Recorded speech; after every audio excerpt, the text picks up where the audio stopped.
All right, for this video, we're going to be looking at the chain rule. And this is specifically with trig functions. So if you want an introduction to the chain rule, you're going to have to watch the other video first. But this one talks about what happens if we start to introduce trig functions into the problems. So all of these, the instructions are going to say something like find the derivative or differentiate or something like that. So the first problem is y equals sine squared x. And for this one, we have to remember what sine squared x actually means. And it doesn't mean that sine itself is being squared, because sine is kind of like an operation. It's saying find the opposite over hypotenuse of a triangle. So squaring that doesn't make a lot of sense. So this is actually saying y equals sine x, and that itself is being squared. So you have two different ways of doing this problem. You could do this problem using the product rule, because we've done that before. The other way to do the same problem is to think about your function composition. So we would say that our outside function is x squared, and our inside function is sine x. Right? So here's our outside function is that squared right there, and the inside function is sine x. So if we're using the chain rule to do this, we would say, sorry, that was obnoxious. We would say take the exponent and move it to the front. So 2 multiplied by sine x to the first power. You don't really have to write the first power. And then multiply that by the derivative of the inside function. And the derivative of the inside function is cos x. So overall, we'd say our derivative is 2 sine x cos x.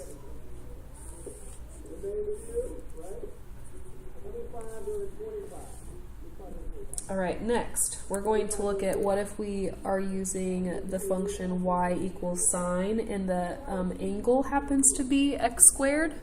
So now when we define what our inside function and our outside function are, they're going to be slightly different. So our outside function this time is just sine x.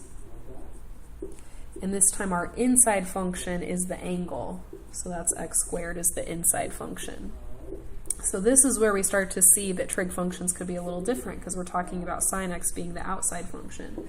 So for our derivative, we're going to say find the derivative of the outside function first, and the derivative of sine is cos.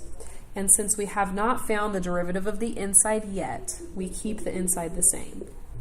So you find the derivative of the outside function, but you keep the inside of it the same. And then we can multiply by the derivative of the inside function. So multiply by 2x at the end. So we're going to say that the derivative overall is 2x cos of x squared.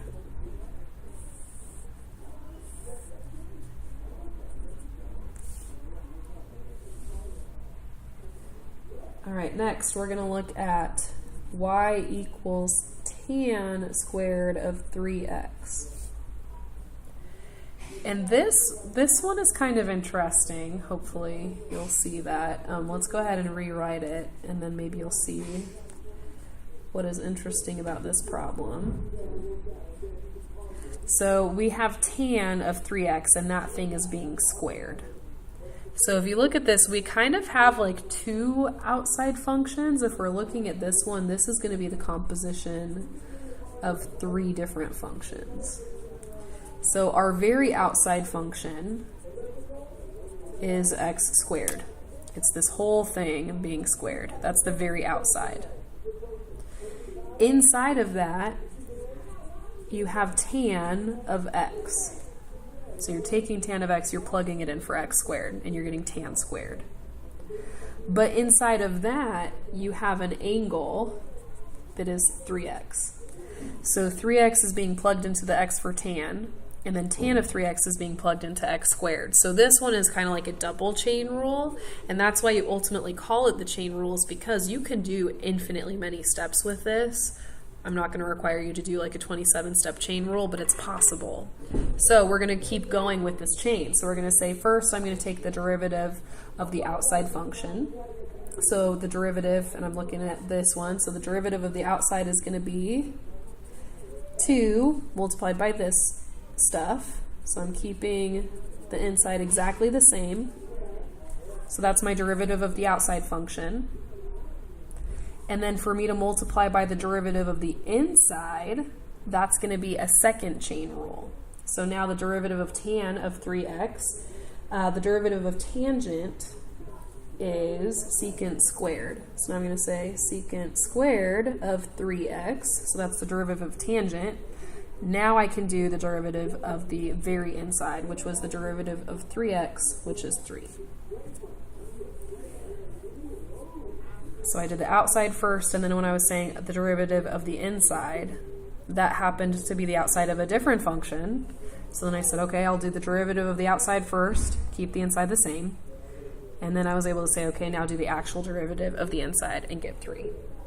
And so I'm going to say that my derivative is 2 times 3 is 6, times tan of 3x, times secant squared of 3x.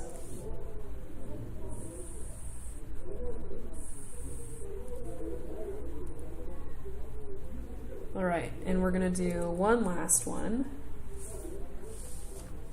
Hopefully that didn't mess with your brain too much, because this one is more.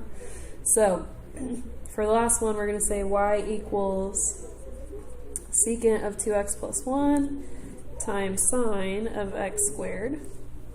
So this one is going to be a product rule, because we have one function being multiplied by another function. And within that product rule, you're going to have 2 chain rules happening, because on this one we have an outside and an inside. And on this one we have an outside and an inside. All right, so I'm going to say my outside for the first one is secant x. My inside for the first one is 2x plus 1. And then I'll do jk for the other ones. So the outside for this one is sine x. And the inside for that one is x squared. So in this problem, we happen to have 2 outside and inside functions. Okay, so we're going to say the derivative. We have the first times the derivative of the second. So the first times the derivative of the second, because I'm using that product rule.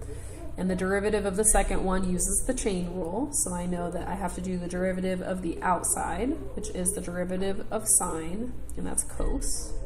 And I keep the inside the same. And then I multiply that by the derivative of the inside.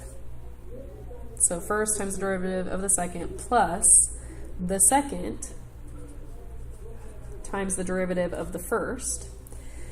The derivative of the outside is the derivative of secant, and that's secant tangent. So we're going to say secant of 2x plus 1 times tangent of 2x plus 1.